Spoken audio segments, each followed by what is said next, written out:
Illuvium's new patch changed up the entire way the game is played. But when I actually updated it and played my first round, something happened that I never expected. The game no longer felt like a full-on beta. It no longer felt like the prototype of something that is coming in the future. But it felt like a holistic game. Okay, now that's hard to describe, but you're just going to have to trust me on that. All the Illuvium games have always been missing some small element. You could call it the heart of the game, but it's more like it doesn't have a start, middle, and end. But the level of polish added this patch completely changes all of that. At least it does for me. I will quickly go over the major changes in the patch notes, but then I will discuss my personal experience with the game and what the actual improvements are that you should really care about. First, it refines the entire synergy system. Basic synergies are stronger, but they only apply to its own type. For example, fire alluvials apply a fire damage buff to just fire alluvials. They do not give it to all your water or your nature alluvials, for example. And composite synergies are now super duper strong, especially at the higher threshold. 4 Mystic, 4 Shock, 4 Tsunami will pretty much win you the game unless your opponent also has 4 of his composite synergy, and then you can duke it out really hard. Some are better than others depending on the difficulty to obtain them.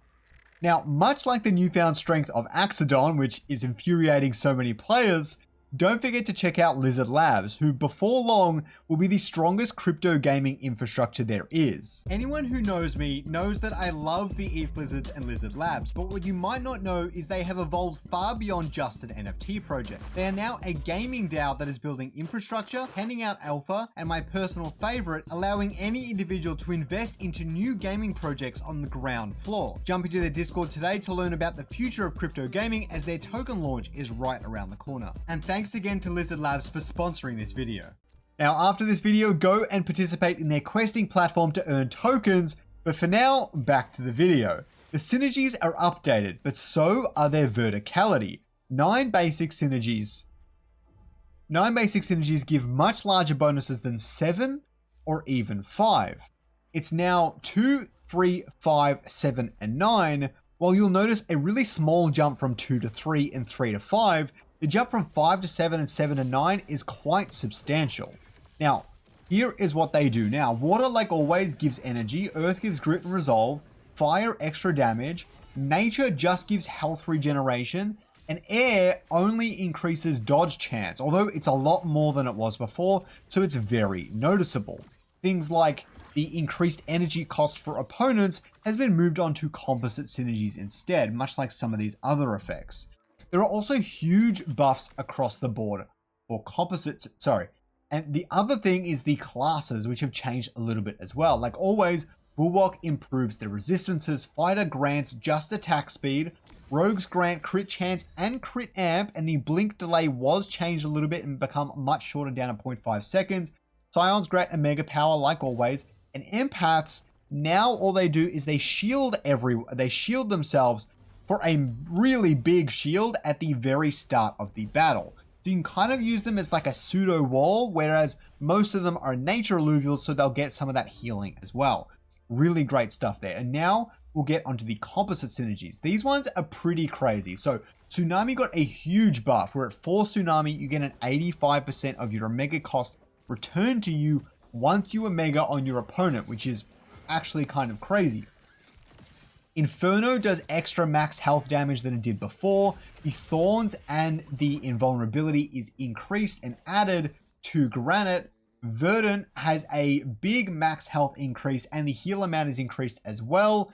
Huge buffs for Verdant for whatever reason. Tempest got notably changed, where enemies Omega cost increased by 20% or 120% if you have 4 of them. And on dodge, Tempest units gain huge amounts of energy. Very cool synergy now if you want to get that Kukarath, and I think it's the Mammoth that gets you that Tempest up. Mud has completely changed, where it now steals attack speed from your opponent, and the first time their health drops below 50%, it slows the enemy attack speed in a 25 hex radius, which is actually crazy. Spore does really similar stuff where on Omega it heals and it burns the enemy's energy cost, kind of like the Techno Leecher did. The Frost stack application and frequency has increased, and the blind area has increased as well. Wildfire's percentage of energy cost as damage has increased, and the Vamp percentage has increased as well. Increases across the board, and Magma actually does heaps of damage now. At 3 Magma, so that's the weapon, Singe and Scoriox, it's gone from 45 damage a second to 135 at almost 3x gain, whereas the Grit and Resolve was actually reduced a little bit. Bloom has been increased with all of its stuff across the board. Dust has been increased a little bit, however, the actual blind has been removed, although now it reduces attack damage. So if you have 3 Dust on the board, you reduce attack damage by 60% of things you hit, which is really, really good. Steam was buffed. Toxic was buffed, whereas if 3 Toxic, you get 2 stacks on your opponents like it was ages ago, and the frequency is increased. Shock damage increased. Berserker increased. No, sorry, the attack speed gain was decreased a little bit, but the extra attack damage was increased. Behemoth increased across the board, notably the stun is twice as long for 2 Behemoth. Slayer attack speed gain has been decreased a little bit, but the extra physical attack damage on crit has been increased. Arcanite has been weakened a tiny bit, but, you know, Arcanite's still pretty amazing, and as you'll find out a little bit later in the video, it's a lot easier to achieve Arcanite now. Templar resistance steal per 3 auto attacks has been increased. Extra attack damage has been increased heaps. Colossus increased across the board. Vanguard increased across the board. Harbinger, really good now. The resistance gain on Omega has gone from 40 to 50 at 2, or 65 to 150% at 3 Harbingers. So if you get the weapon and the 2 Alluvials, very, very hard to obtain, but very powerful. The Aegis shield gain has increased. Everything from the Aegis has increased quite a bit. Predator has decreased a little bit, but it's mostly about the same. Phantom can now Omega on crit again. I swear to God, it used to Omega on crit, then not, then it did, now it did, it didn't, and now it does again. AoE damage on Blink has been decreased a little bit. Crit chance has been increased a tad at later stages. A lot of these have been increased even more at later stages. And the Omega gain on crit has been lowered a little bit, but it was pretty OP, so that's fine. Revenant has been standardized to 5 seconds of attack speed reduction across the board. Invoker effectiveness has increased quite substantially, about a 2x. Enchanter damage has increased, although I tried Enchanter and it didn't really work for me. And Mystic has got a massive buff.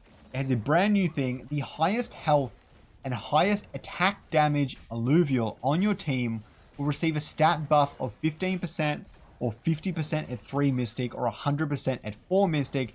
And if the highest health and attack damage Alluvial is the same Alluvial, it gets the buff twice. So say you have 4 Mystic and your Scoriox is going to get the buff twice. It gets triple the stats it would have had. Which, if you've ever seen it, I have seen it, it's actually hilarious and it's basically Exodia. Very, very funny. I'm absolutely loving all of these composites. So there were also some hyper adjustments that came here where fighters now just gain resistance piercing when they hyper. Bulwarks gain damage reduction like before. Rogues gain pretty much the same thing, but they gain crit amp like before. Scions gain energy scaling damage and reduce enemy resistance when dealing Omega damage, which is really cool. And Empaths amplify nearby allies' attack damage and grant shields when allies attack. So really cool now. It's fitting much more of that supportive role for the Empaths now. Now, the last thing in the patch notes that I want to talk about before I get onto the important stuff is that 3 of the weapons were actually switched around. The Edge, Blade, and Boomerang. So the Edge was the Spore Phantom weapon. The Blade was the The Edge was the Frost Arcanite. The Blade was the Spore Phantom. And Boomerang was Shock Slayer. But now it has switched up. So instead, okay, the Edge is going to Spore Phantom, so it's going to be more of a rogue weapon. The Blade is actually going to Frost Slayer instead, and my personal favorite change of this patch is Boomerang is going to Shock Arcanite, where Arcanite is coming at stage 2, and since it is a fire weapon to begin with, You can build up the double fire Arcanite with the Firiox or the Scoriox with the Boomerang, and Boomerang's a great weapon. It's also fighter. Oh, it's such a good change. Okay, so now let's get onto the important stuff. Although I think these balance changes feel fun, it really is only the tip of the iceberg. For the first time, if you get a stage 3, it really feels like you have a giant colossal titan on your board, which is exactly how it feels in TFT, and it just makes it so much more satisfying. You can see I hit the Riley here, and he's literally been carrying me this entire game, and pretty much wins me the match in the end, okay? Also, even though some bugs still arise in the game, it's not bug-free, they don't require a full reboot anymore and tend to resolve on their own when you're starting a new round. That's not to mean some things don't break it a little bit, but it is a much, much better experience than it was before this patch came out. You can also buy and sell easily during combat, which you couldn't do for weapons before, resolving a lot of the weird desyncs and other things that made the game not feel snappy or feel a bit laggy, where you're trying to refresh your shop and it's taking too long, you're trying to buy alluvials and it's really glitchy. All of that seems to have been resolved, or at least it felt like it had for me. Also, new VFX was added for the small stuff. Most notably, when you sell an alluvial now, it makes a sound and has a visual effect. This is what truly makes the game feel much less like a beta. Everything's got some sort of VFX and effect and sound effect and stuff to it now.